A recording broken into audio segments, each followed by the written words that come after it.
The bottom line is, last letter was all about tzedakah, but it was about tzedakah understanding the impact of tzedakah spiritually, level light that it draws down, how while it draws down high levels, at the same time it's a protection. We explained the whole idea of a coat of armor of mail that has the scales and the holes. That was last chapter.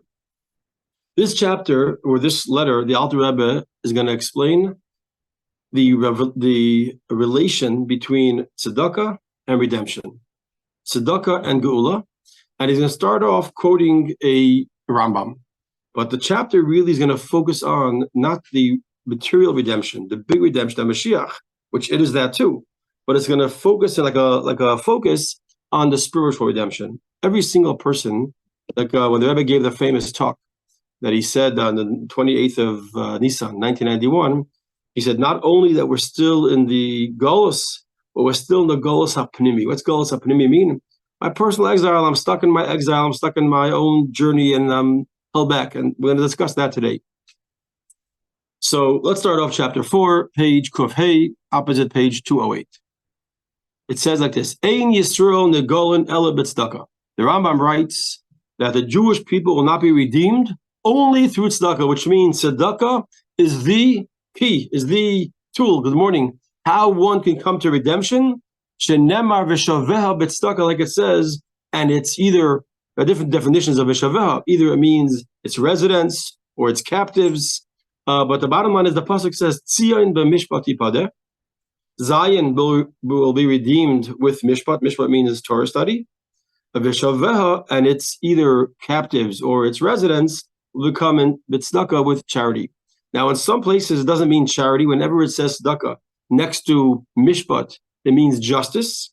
It means with the just, sometimes you have a corruption. Sometimes you have justice in a court where the court could either be honest and fair, or the court could say, you know what, this guy's a big macher in the community. I don't want to rule against him, or this person, I feel bad for them. That's not justice. So that's what it usually means. But the Alter Rebbe is saying here clearly, and the Rambam saying that tzedakah here means actual tzedakah, giving physical charity to physically poor people, etc.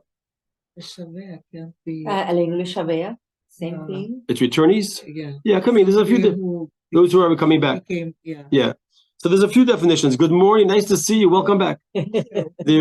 So we're discussing here, but the Rambam says that the Jewish people will be redeemed only through the mitzvah of charity. That's our redemption.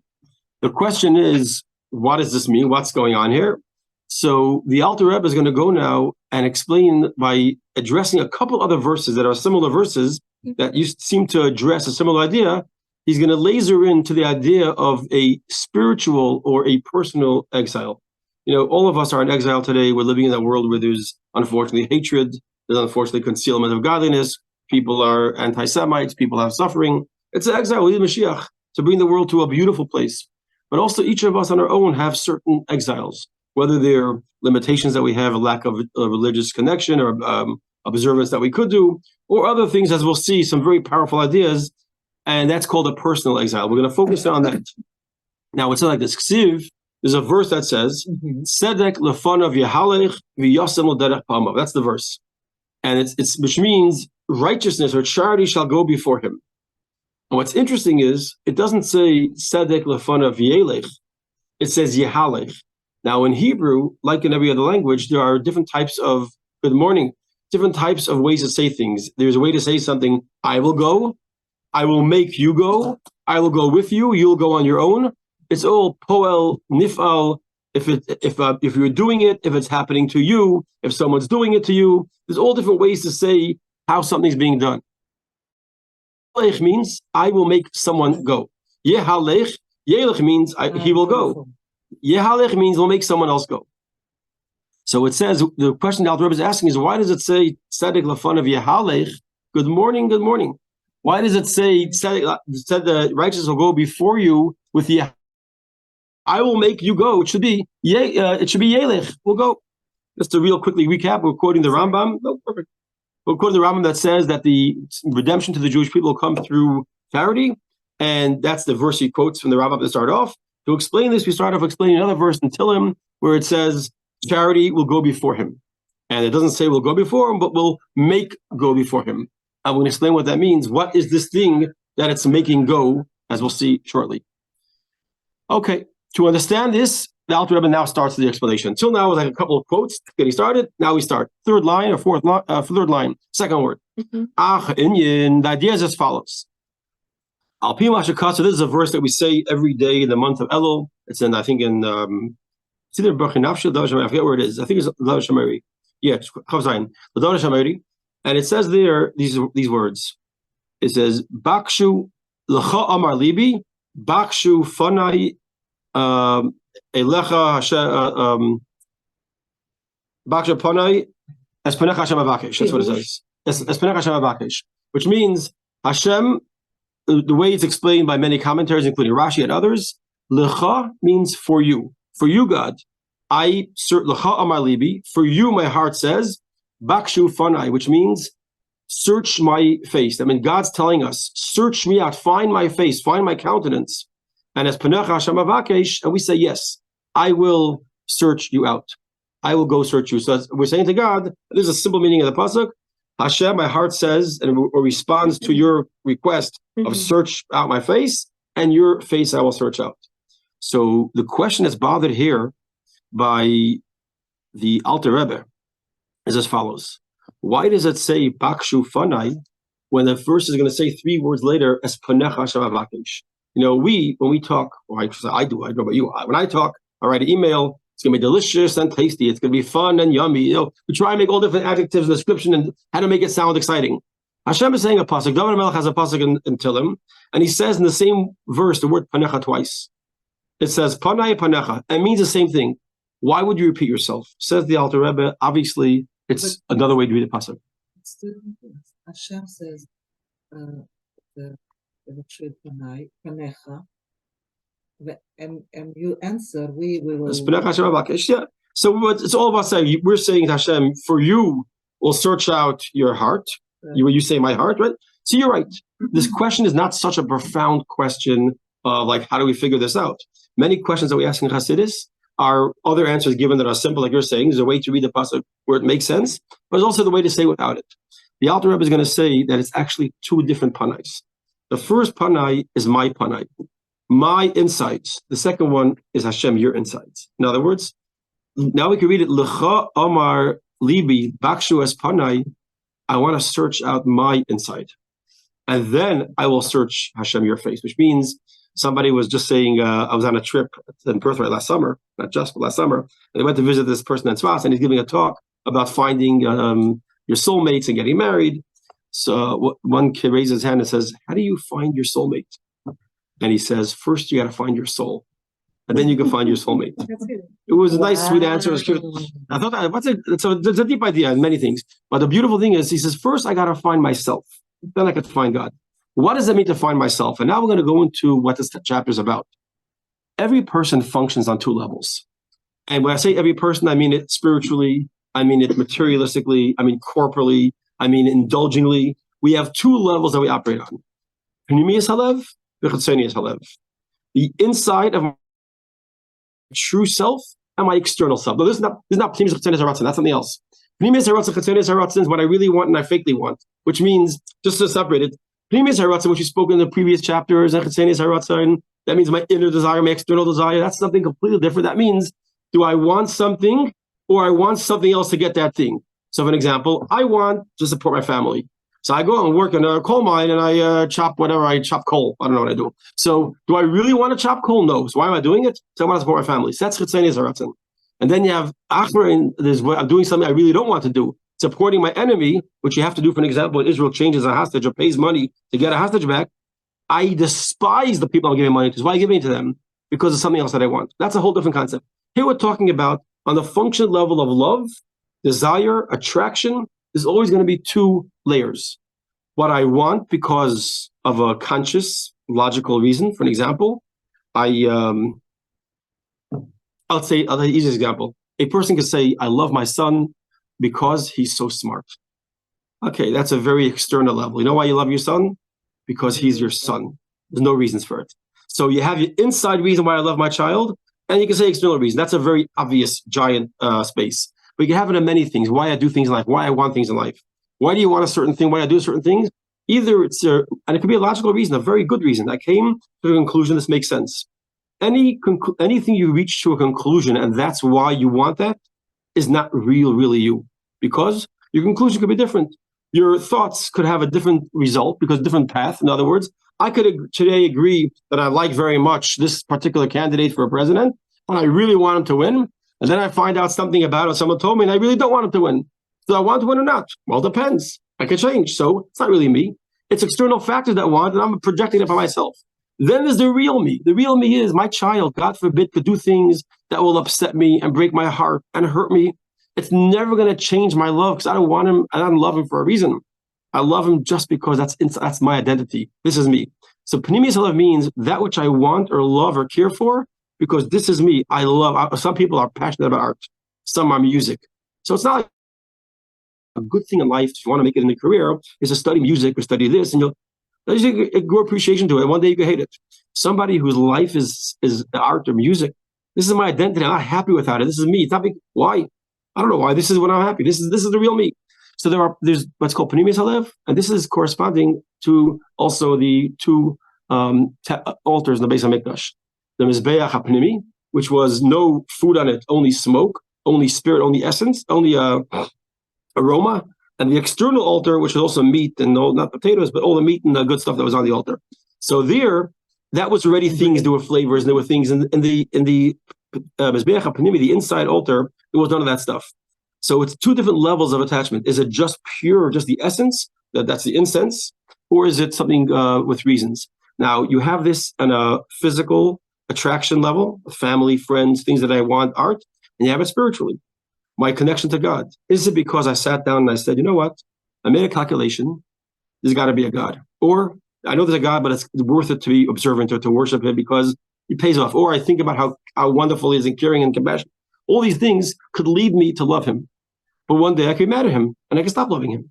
In other words, those things are not really in me. They're powerful and they're tremendous. I can do with one of the main fundamentals or ideas in Chassidus is that my thinking about something, my meditating on something can actually bring me to an emotion. That's what Chabad is. Chabad is you can meditate and think and be contemplate on God, and that will bring you to an emotion. But that's all Chitzonius Halev. Why? It's an external thing. Seichel, intelligence, as much as it's inside. It's called Koyach HaPnimiyim, as my inside abilities. It's completely external. I could, on an intellectual level, understand someone who doesn't like me. I can understand one idea and tomorrow understand the opposite. Why? Because Seichel is not me. Middays, emotions are much more me, and therefore they're much harder to change. They're a much deeper part of me, but they're still external. But they're part of me, and therefore it's much easier to change an opinion than change an emotion. Someone could change my mind on something, not if I'm emotionally involved. Or somebody could change my mind, not change my feelings. I could say I don't like this person, and someone would explain to you why you should be nice to that person, but I'm still not going to like them. But you could change also what you feel based on working on yourself and thinking. It's a process. So still, intellectual ideas are completely outside of self. And that's why you can have opposite opinions that you agree with at different stages in your life.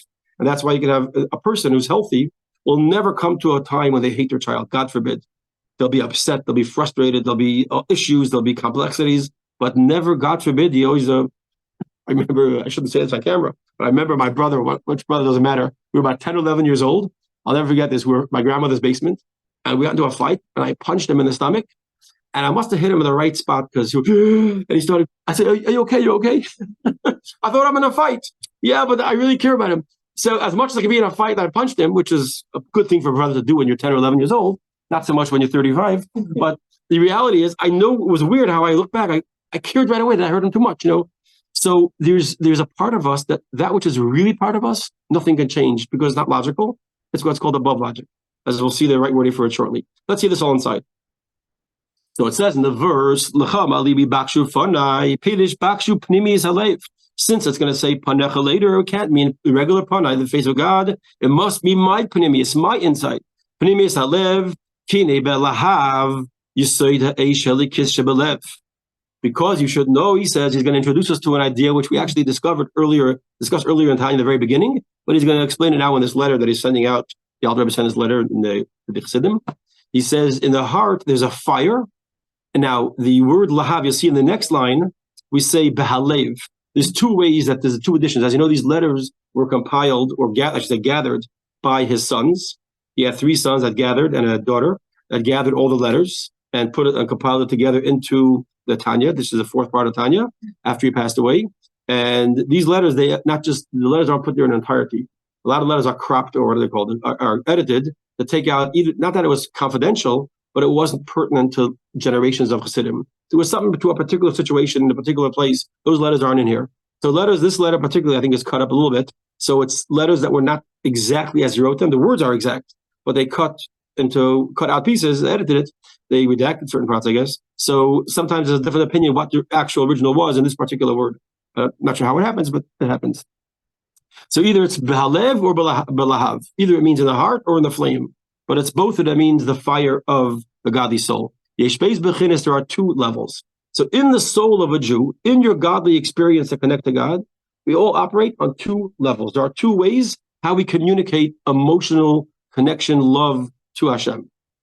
Bechinas chesenius, the external, bechinas pnimius, and the internal.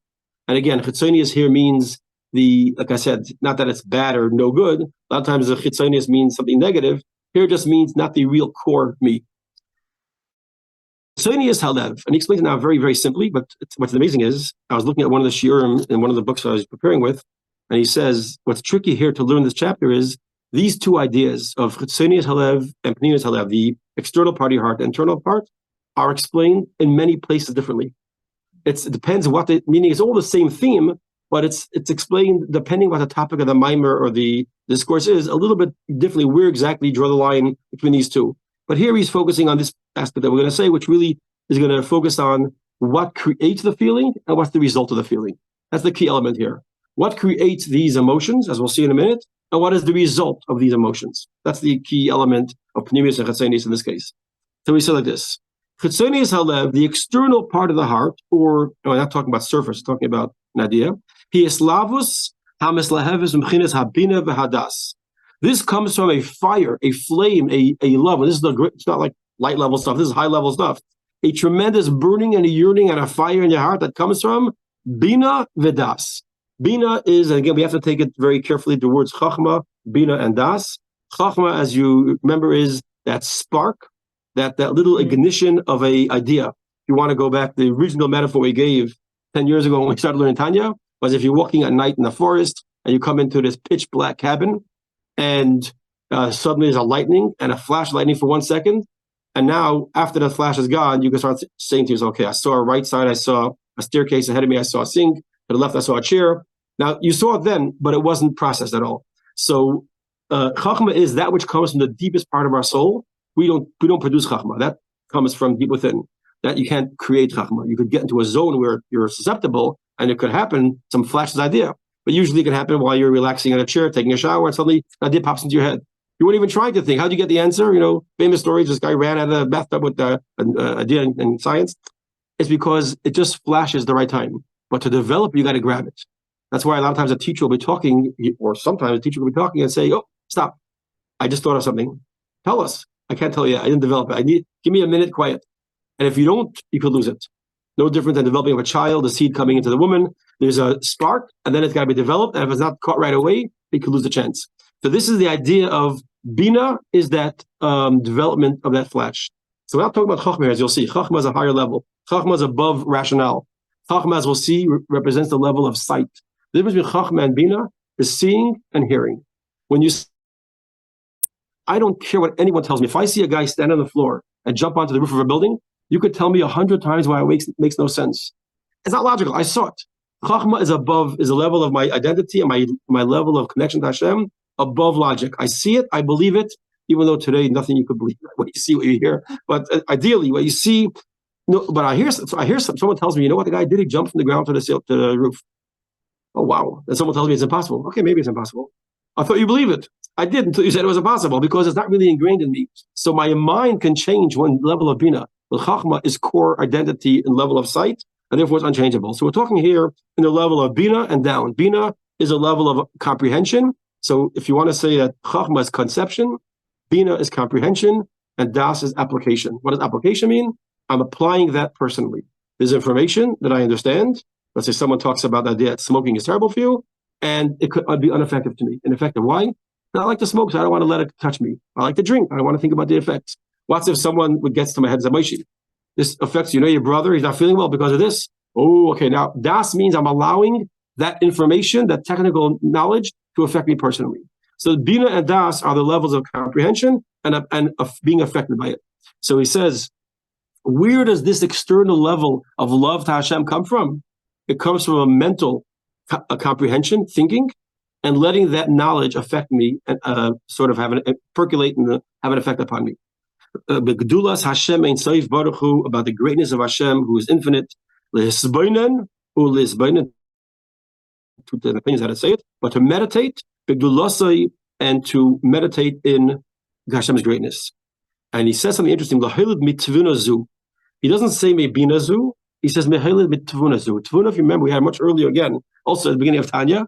Tvuna means in bina itself, you have bina that you can relate to, which will become das, and bina that won't become das. There's information. I'm reading a book, for an example, about a court case. That book's never going to affect me emotionally. You know why? I have nothing to do with it. It's pure, it's what they call it. It's theoretical. It's nothing personal. But if I'm reading a court case about my brother, everything matters. What happens? It's the same court case. Yeah, this one is bina. This one's tevuna. What does it mean? This one is just theoretical. This won't affect me. But if you meditate in the way of tevuna, tevuna comes from the word almost like pregnant, because it has a word ben and bas inside of it. The word ben is there. The word bas is there. It's getting closer to the production.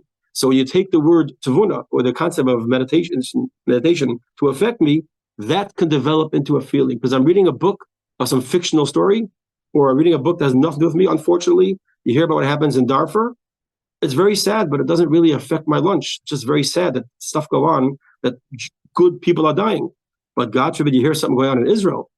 That's different, because that's our people. And it really can affect your appetite. It can affect your ability to sleep at night. What's the difference? Is because this affects me. That my heart is open to this to affect me. So information that could affect you is more like tevuna, and das is how it actually affects you. What's that? Zu'ava az kaddish ve'esh v'cholu. So what is Iggeres Halev? Any developed love. And we're talking about love now. There's many, you can say the same thing in fear, you can say the same thing in everything. Any love, any developed love that I had to meditate to get to this point. Let's take back to the case of the mother. Imagine a mother has to say, what's that? I want to stop loving my child. Let me think.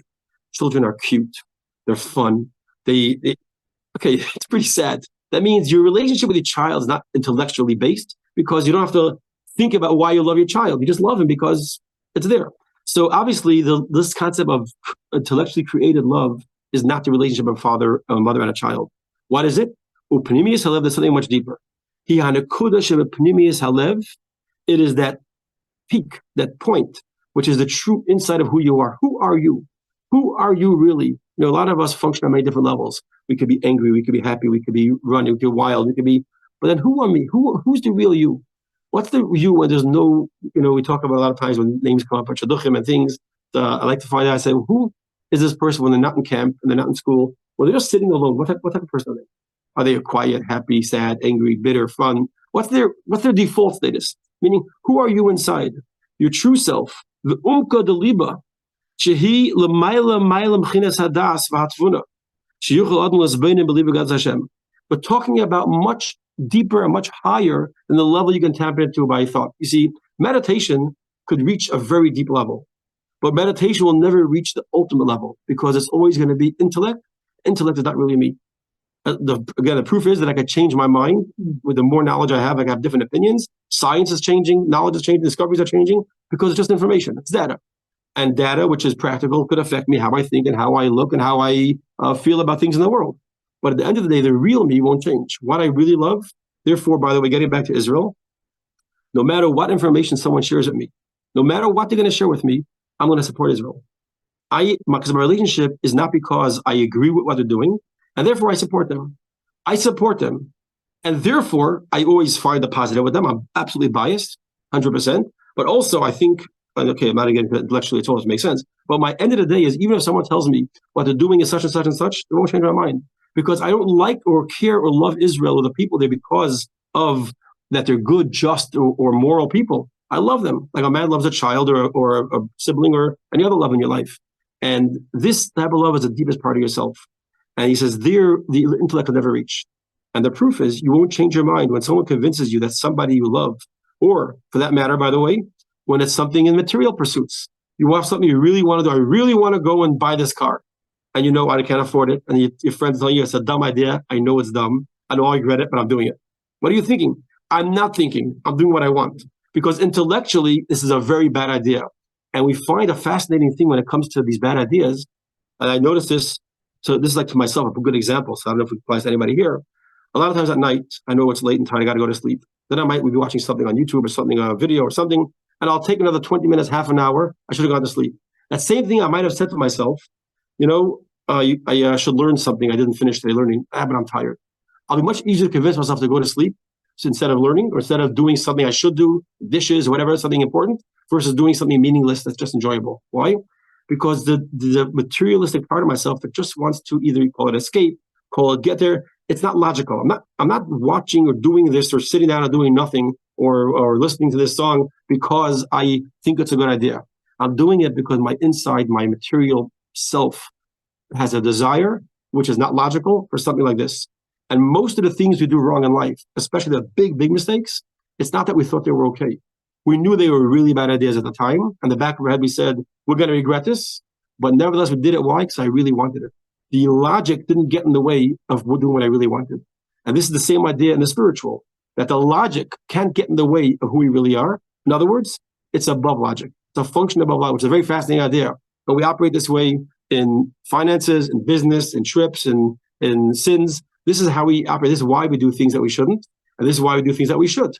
A lot of times there's many stories of Hasidim. One of the stories, I'm not going to get the stories now, but there's some stories about Hasidim who did things that are irrational, illogical. And during the times of the war, especially, we're talking about during the times of the Russians, it didn't make sense to do this. But their love for the rebbe, or the love for doing a mitzvah. Just one example. I'm trying to remember who it was. It was, I think, Tanya Marazov. No, it wasn't Tanya Marazov, because that was the other story. I forgot it was. It was a big chassid who was arrested by the KGB, and they had him they weren't in the office or the building where it's locked. They were sitting somewhere where they were questioning him, and they were questioning, I don't know if it was on the way to the prison or they stopped somewhere. I don't know the details of the story, but the story itself is, he realized it's getting dark at Sukkot. He ran away from them. He ran to his home, sat in the sukkah, made a bracha on the challah, ran back to them and sat back where he should be. And later when they said to him, what did you do? He says, they could have killed him. He goes, I know. He says, weren't you thinking? I didn't think. I knew it was sukkahs have to be in a sukkah. And I have to get details of the story, but he ran away. I heard a while ago. He ran away. Why did you do that? He said it was illogical. It made no sense. What could I do? I felt sukkahs. And you have many stories like this with the Chassidim. Then it's not a logical level. And we do it, like I said, on both for material pursuits and spiritual pursuits. Okay. So you see like this. And here's, by the way, a beautiful example where you see how Chassidus learns a verse and how the verse is learned without Chassidus. Chassidus learns the verse, we say it in the film every single day, from the depth I call to you. The regular interpretation without Chassidus, and it's not wrong, it's just not Chassidus based, is from the depth means from the lowest place. I have fallen to the lowest place. I am now at the bottom. I'm the bottom of the pit. I'm the bottom. I have fallen so low. God, I need your help. I need your help. I'm knocking from the depth. Chassidus says, nope, there's much deeper interpretation. I'm knocking from the true depth of my heart, from my true identity, not from the lowest part. It's from the deepest means, not deep and like very deep in the ground. It means my true, what's your deepest self, your truest self is here. And that's what he says. What do you mean? I call from you from the depth. From the depth of the heart. That means there are two operating levels how we operate. And we'll see soon, we're going to break the second one into two also. We'll break the second one inside of your heart into two levels too. But the bottom line is there's the external part of your heart. That's all logic or intellect or reason-based. Let's call it reason-based. And the other one is not reason-based just because. As I say in my country, in Russia, patamushta. Why? Dini told me when she was in Russia. We asked the kid, why'd you do something? He says, patamushta, which means because. There's never a reason. It's just because. It's not a logical thing. This is who I am. This is what I want. And this is where people will, God forbid, give up their lives for causes.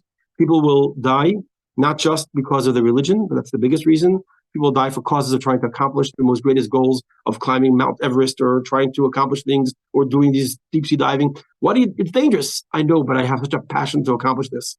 You might lose your life. I know, but it's worth it. This is illogical, but deep, deep, deep need. Okay. He says, for an example, in matters of physical things, not spiritual. Sometimes sometimes there's something which is so important to you, something which is so significant. Your life dream, like I said, climbing Mount Everest, beating the world record of spending 14 minutes underwater. I don't know. You want to do it. Everything that my life depends on it. And certainly, if your life really depends on it. And this thing that you want it can get you sick to your heart until you get it. The Rama brings out an example of somebody wants to do a certain sin, and the doctors say if he doesn't get to do a sin, he's going to die because he has such a temptation for this. The halach is let him die. You can't even, it says if he wants to be with a certain woman, even to look at her finger, he can't. Why? Because you're going to change the whole parameter of suddenly people are going to say, oh, I'm so sick, I need to do the sin. We don't use that excuse, but the bottom line is it's a real thing. It's a real thing that someone can want something so badly. If I don't get it, I'm going to die. The moon or bust. He says somebody that is living in this way, at that point, logic goes off. People spend irrational amounts of money, put aside family. You see how many times people who are dedicated to a certain job or a certain mission, they neglect their family. And it's not that they don't love their family. They're just not thinking. It's not a thought, meaning they know it's a bad idea. They know it might affect their marriage, but they do it. They'll do things and say things that don't fit in the world of das. So we're finding out that there's two operating levels. There's the outside of your heart that is bina and das oriented or resulted. They come from bina and das. That's a source. And there's nimis halev, as we'll see, comes from chachma, or as we'll see, even higher from chachma, higher level. So the question is, how does one tap into that? How does one get that?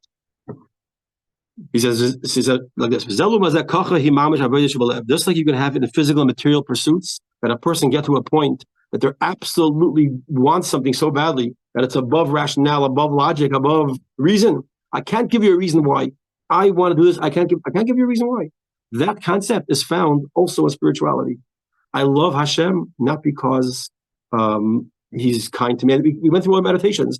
I love Hashem because He's so great. I love Hashem because of my animal soul. I love Hashem because of my godly soul. I love Hashem because of reflective love. These are all different levels, but the bottom line is there's a cause and effect. There's a reason. In the Maimer B'Yata Tetzaveh, one of the primary points, there's a number of main points of the Maimer B'Yata Tetzaveh. One of them is that anytime there's a reason for your faith, that's not perfect. If the reason was God hold the mountain over your head, that's not you. It has to be something that there was no reason for it, and you still have faith. That means it's coming from your true identity, not for a reason. It's not reason-based. It's self-based. In other words, it's not faith. Like we said, there are two different reasons why a person has faith in God. Because all Jews have faith naturally. Some is because mazlayu chazi. Every person has a part of their soul called the fourth level of your soul that hovers above you and sees godliness, and it sends you subliminal messages. And I believe in God because my soul above, a part of my soul, sees God. That's it. That's one level. Another level is because that's my identity. That's Yechida. My identity is God. That's who you want to know who I am. You cut me in half and find God. I mean, concept. So he says like this, but the same thing is true in both material and spiritual. We're talking now, this is not Bina and Das, this is Chachma. This comes from the Chachma of our soul. As if you want to know what Chachma of our soul here, it's referring to the Chaya. As you know, our Neshama has Nefesh, Ruach, Neshama, Chaya, Yechida. Nefesh is action, Ruach is Midas, Nefesh is Seichel, and then Chaya is the top of that, that's a Chachma above that. And then you have Yechida, which is the essence. So he says it comes from the Chaya, the second deepest level of our soul, which is it comes from above intellect, above rationale that we relate to. And there it's hidden and invested, the light of God Himself, meaning godliness, God Himself is there. Like I said, Hashem is in wisdom. He made everything. Hashem made everything with wisdom. That means the level of Chachma in that part of our identity, that essence of our heart, which really it's our Chachma affecting the essence of our heart. That is where it comes from. That is not from Bina, not from Das, it's from Chachma. And that is the pintel yid of a Jew. So every single Jew, like it or not, admit it or not, know it or not, want it or not, your essence identity is an absolute dedicated love to Hashem, like the natural love from a mother to a child. This is something we touched on in chapter 19 in Tanya. We spoke about like just like a flame naturally wants to go up. Like a flame naturally, it doesn't matter what's going to happen, it wants to leave the wick and become part of godliness. A Jew wants to be connected to God. That's our identity. That's what bee makes honey. A spider builds webs. Gravity pulls down. Jewish souls are connected to God. That part of ourselves is there. What's going to be asked now by the Alter Rebbe is, so why don't I feel it? If this is there, why don't we feel it? If you say my true identity is a mother, unless God forbid this trauma, and by the way, sometimes a mother does have to go through a process of getting over some trauma that the kid did something in the house or destroyed something in the house or said something where there's hurt and pain that has to be resolved with the therapist or with some working on itself. Because there are times that a mother could have pain that gets in the way of a relationship. But that doesn't mean you have to create a relationship. It means you got to remove that which is in the way. But you'd have to think, let me think why I should love her. No, you just got to figure out, how do I get this blockage out of the way? And that's what we're going to see here with the Jew also. Your love is there. The question is, there's something blocking the access, something in the way. We'll do another 5 minutes. Because we're going to get into, we'll say what the problem is, and then we'll get into the solution next week. He says, why is it not everybody feels it? Why don't I feel it? How come? It's not fair. It's like the famous question Rebbe Rashab asked his grandfather. He says, how come, the Rebbe Rashab asked his grandfather, why don't Avinu got to see Hashem? Why can't I see God? Meaning, why can't I sense that feeling? I'd love it if I could sense my natural love to God, not have to sit and work so hard to develop it. That would be fantastic. This and not every person's fortunate or merited to this level. Is to feel that natural, true identity of your soul. To feel this is me. I am this natural, connected person to Hashem. Because right now that's in Galus. Exile means concealment. Something is blocking over. Something is concealing. Something is not allowing it to flow. Just like we mentioned with the idea of the concept of a parent that have some blockage with the relationship with a child. Not because I don't love the child, but something is right now causing a serious issue right here. There could be a Galus, an exile, where the love is not being felt. It's natural. It's there. But you're having issues that are so big, trauma issues, that it's not being felt. And it's real, by the way. The Shaveh and its inhabitants, which means the people that would live there, or the prisoners, are captives. This means that the Shechina, the godliness that's inside you, is truly in exile. That spark of God, the God that is your true identity, that godly sense is pinnacle, nucleus of your soul. Something is concealing it. Something's blocking it over. Something's blocking that. And we're going to see. Tzedokah is the key. We'll get there soon. That is your true identity. The godliness that's inside you is in exile and can't be tapped into. Why? You want to know how it got into exile? The cause of exile, as our sages tell us, Galu leBavel, when the Jews went into Bavel, Shechina imahem, Shechina was with them. We'll stop here. We'll start again. What does that mean? Bavel means confusion. When a Jew gets into confusion, when he steps, instead of putting on tefillin, he's going to a bar, or he's instead of his, whatever distraction and confusion and damage you're doing to yourself spiritually, this is putting your godly soul into the most extreme, uncomfortable position. It's like the person who is allergic to peanuts, just took a handful of peanuts and ate them. You're giving your soul a miserable existence. And this exile, this bubble means confusion. This complete upheaval, this a complete distraction or mess up is a result of allowing yourself to bring foreign spirit concepts into your existence, into your life. And that's the source of all the problems of the soul. Why is there no communication? Because you let sometimes you can't see because your glasses are covered with grease and schmutz because you were frying latkes to Hanukkah, or your lens on your camera is covered with schmutz.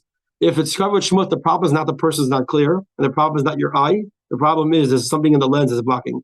There's something between our function and our essence that's in the way, and that is the idea of the galus, and that we have to address what exactly is it and how do we take care of it. So I just want to make a comment I'll talk about next week. I want to start with that. This chapter is very much in tune to the Rebbe's whole way he led us for all the years the Rebbe led us, because two things the Rebbe spoke about and did constantly over and over is Mashiach and Tzedaka. As we'll see, as we go further into what Tzedaka is and what Mashiach is, we'll see these two themes are not separatable. It's one theme, which means the Rebbe gave dollars, the Rebbe gave Tzedaka, the Rebbe told everyone to have a pushka in your house, attach the pushka to the wall. The pushka, the Tzedaka by the Rebbe, was every single thing. Put a pushka on the airplane, put a pushka in your car, put a pushka in your kitchen, have a pushka on the table when you have a class. Pushka, give tzedakah before lighting Shabbos candles, give tzedakah. And Mashiach, everything's Mashiach. These two themes you find by the Rebbe so permeated every single thing, and we'll see why. Because this is one idea. Tzedakah and Mashiach is not like two things. It's one automatically.